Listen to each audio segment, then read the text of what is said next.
नमस्कार दोस्तों, नागपुरी मैथ मनोरंजन यूट्यूब चैनल में आपका स्वागत है। तो आइए आज हम समझते हैं दांत के बारे में। इस वीडियो में आपका 10 से 15 इंपॉर्टेंट क्वेश्चन कवर हो जाएंगे जो एग्जाम में पूछे जाते हैं। तो आइए दांत के बारे में समझते हैं। दांत हमारा भोजन खाने का काम आता है और दूसरा सबसे बड़ी चीज़ सुंदरता प्रदान करती है और इसके बहुत सारे पॉइंट है। आइए उसके बारे में जानते हैं। सबसे पहले दांत का जो निर्माण है उसका निर्माण कठोर ऊतक से बना है। ये दांत जो है बहुत कठोर होता है। और दूसरा पॉइंट हमारा क्या है कि दांत का अध्ययन को हम ओडोंटोलॉजी कहते हैं। क्या कहते हैं? ओडोंटोलॉजी। ये आपको क्वेश्चन में पूछा जाएगा कि दांत का अध्ययन को क्या कहते हैं, तो हमारा क्या होगा आंसर? ओडोंटोलॉजी। और दांत को जो क्षति पहुंचता है तो वो कौन सा गैस से पहुंचता है? फ्लोरीन। यानी अगर आपका दांत में अगर फ्लोरीन गैस छिड़का दिया जाए ना तो वो झड़ जाएगा दांत, इतना क्षति पहुंचाती है। उसके बाद दांत का दो भाग होता है, एक बाहरी भाग, एक आंतरिक भाग।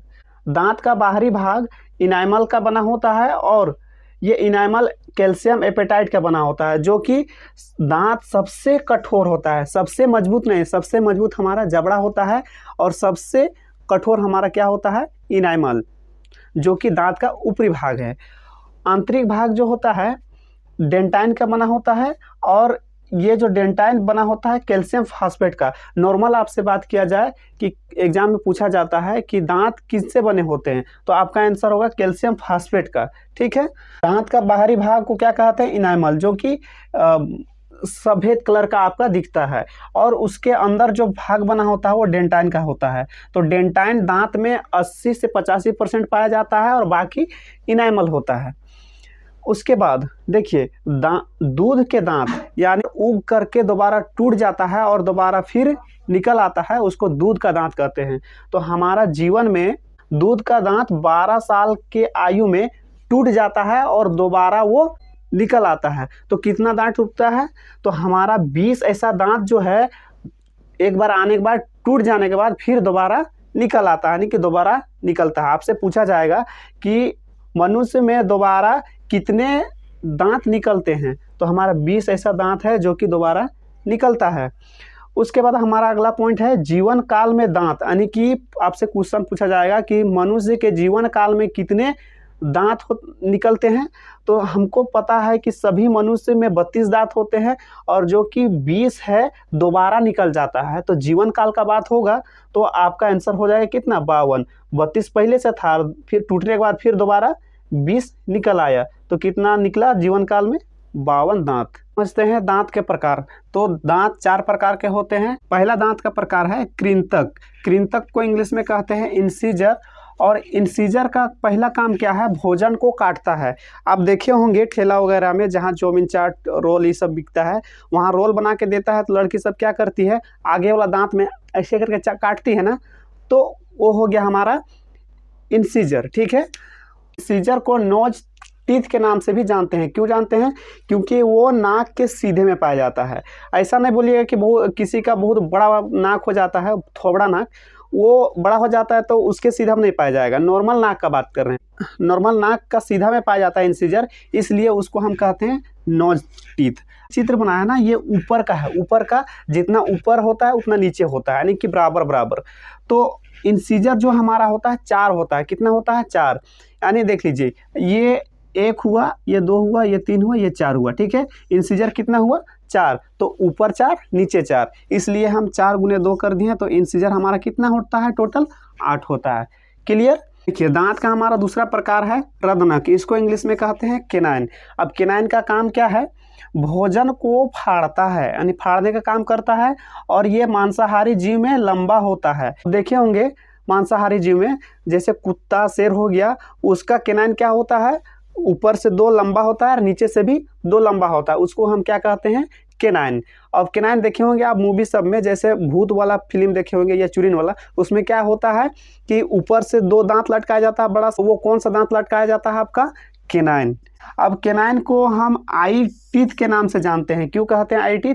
क्योंकि वो आँख के सीधे से पाया जाता है, तो ऊपर 2 और नीचे 2, तो इसलिए हमारा केनाइन कितना हो गया?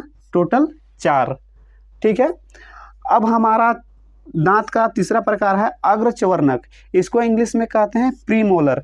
अब यहाँ एग्जाम में बहुत सारे स्टूडेंट गलत क्या करते हैं, मोलर और प्री मोलर में गलती करते हैं, तो आपको गलती नहीं करना है। प्री मोलर का काम क्या है, भोजन को चबाने का काम करता है, और ये बच्चों में नहीं होता है, मतलब लाइफ टाइम के लिए नहीं होता है, कुछ साल के लिए नहीं होता है, जैसे बड़ा हो जाते हैं उसका निकल आता है। तो ये प्री मोलर जो होता है बच्चों में ये नहीं पाया जाता, ये कुछ 14-15 साल के बाद या 10-12 साल के बाद निकलने लगता है। इसको हम कहते हैं चीक टीथ के नाम से जानते हैं। चीक टीथ क्यों, क्योंकि गाल के ठीक सीधे में पाया जाता है। तो देखिए ये हमारा क्या हो गया, ये हमारा गाल के सीधे में पाया जाता है, इसलिए इसको चीक टीथ कहते हैं।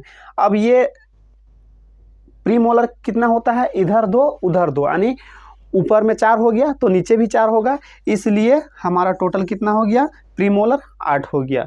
देखिए हमारा चौथा दांत का प्रकार है चवर्नक। चवर्नक को इंग्लिश में कहते हैं मोलर। अब मोलर हमारा काम क्या करता है, भोजन को चबाता है।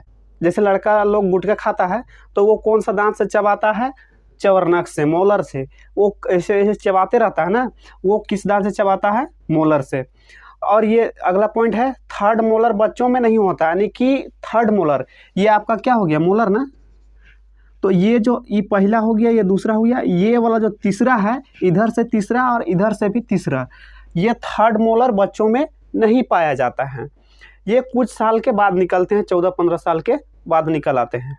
मोलर को विस्डम टीथ भी कहते हैं और इसको अक्ल दांत भी कहते हैं।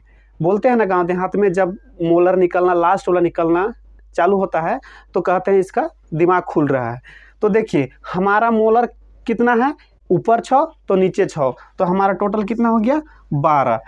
अब देखिए दांत जो होता है ना, पक्षियों में भी होता है, लेकिन पक्षी में दांत वो चोंच का रूप लेता है, जिसको हम लोग देहाती भाषा में कहते हैं ठोर या ठोड़ बोलते हैं, ठीक है। वो हमारा पक्षी का दांत है।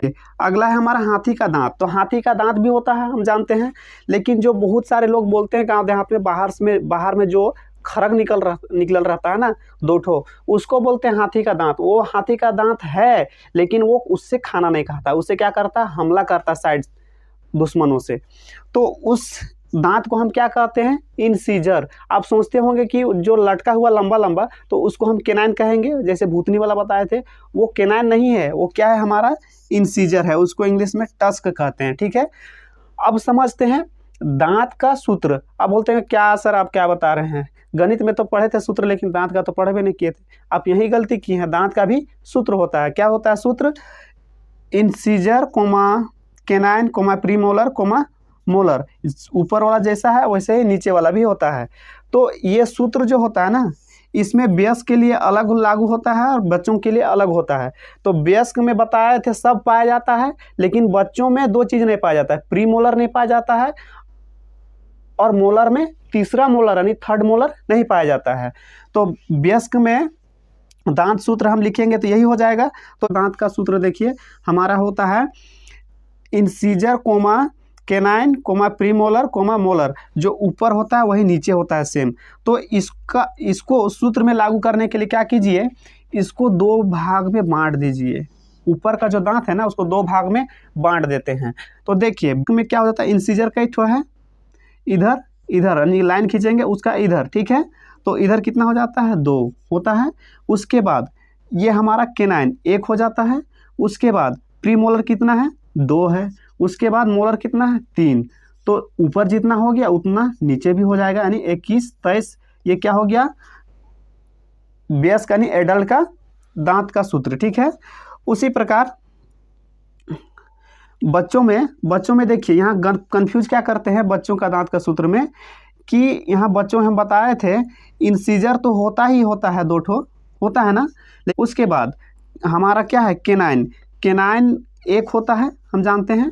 अब बताए थे पहले कि बच्चों में प्रीमोलर पाया नहीं जाता है, तो ये 0 हो गया। अब मोलर का बात है, तो मोलर देखिए 3 मोलर होता है, उसमें से थर्ड मोलर बच्चों में नहीं पाया जाता है, तो 2 मोलर होगा ना, 2, ठीक है। अब जो ऊपर होता है वही नीचे होता है, 21, 0, 2। तो ये हो गया हमारा बच्चों का दांत का सूत्र। आशा करते हैं कि यह वीडियो आपको समझ में आया होगा। अगर यह वीडियो अच्छा लगा तो प्लीज़ इस चैनल को सब्सक्राइब करें और दोस्तों के साथ शेयर करें, ताकि इसी तरह से शानदार वीडियो मिलते रहे।